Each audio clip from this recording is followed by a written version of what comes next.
I do appreciate your service, and when we've had you here in hearings before, it is obvious that you serve administration to administration in attempts to make our system both lawful and to secure our country. However, that doesn't necessarily negate the fact that we still have problems. As Mr. Lynch pointed out earlier about those that were enlisted on fields of battle to gain their citizenship, I just might point out, having commanded some soldiers in foreign fields in that category, that they were legally here in this country and had been properly vetted with no criminal histories. And that's the essence of what we're getting at here today, is within the constructs of enforcing the law and doing these things that we must do, we can't just let policies, political, regardless of administration, take away our immigration process and result in the crimes that we're discussing, penetration of our borders that weaken our national security and could open us up even to terrorist attack. Mr. Roth, is it correct that the department does not collect and analyze data on the use of prosecutorial discretion? That's correct.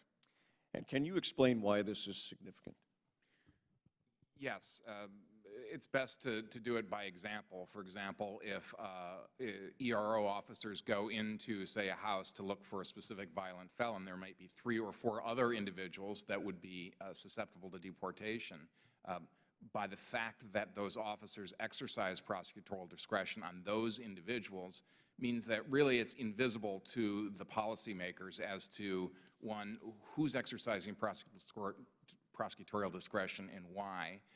Is it uniform across the country? Should it be uniform across the country? Are there categories of individuals for perhaps we should not exercise prosecutorial discretion? In other words, try to refine the policy as we go. It's really a fundamental sort of precept of good government that you ought to be able to record and measure the activities that you do.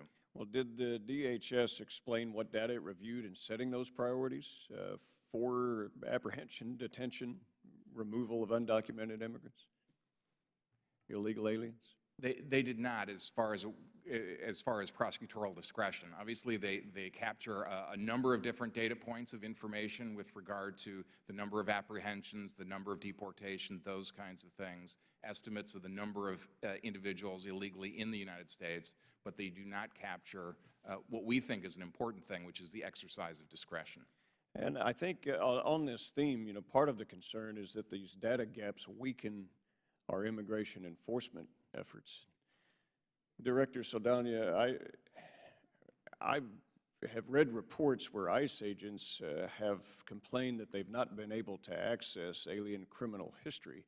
And what is being done to take corrective action on criminal history record access to make sure that they can see the problem before it becomes a problem?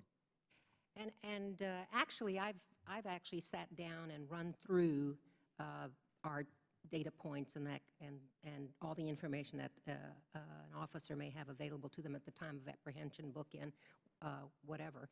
And there is criminal information that comes through the NCIC and the FBI database with respect to prior convictions. I will say, Inspector General, that we agreed and concurred that we could be more systematic about our collection of data, but we do have a lot of information on the exercise of prosecutorial discretion. The issue I understood was it's not systematic, and that's what we're working towards. In other words, our lawyers, for example, because prosecutorial discretion can be exercised at any point of an immigrant's processing or going through the process, keep a record of when they exercise prosecutorial discretion. With respect to detention and bond decisions, that exercise of prosecutorial discretion is recorded.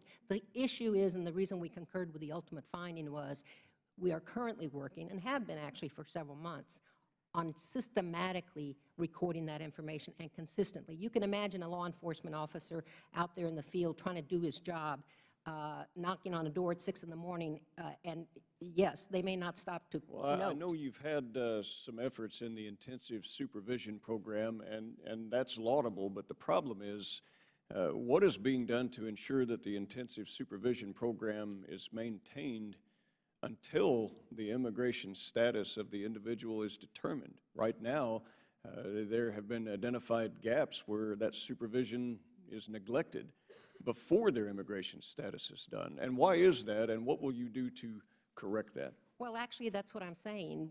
I think we have, and I think it was noted in the report, we have the department itself, not the agency, has been working to make this systematic actually across all the agencies, this information database, and have committed to working that.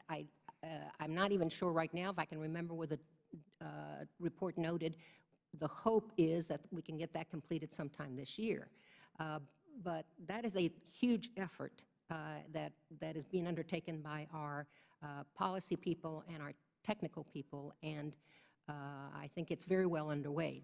It just takes time. Well, I appreciate those answers. Unfortunately, as time moves by, we see some drastic consequences. I am out of time, and I will now recognize the gentleman from California, Mr. Liu.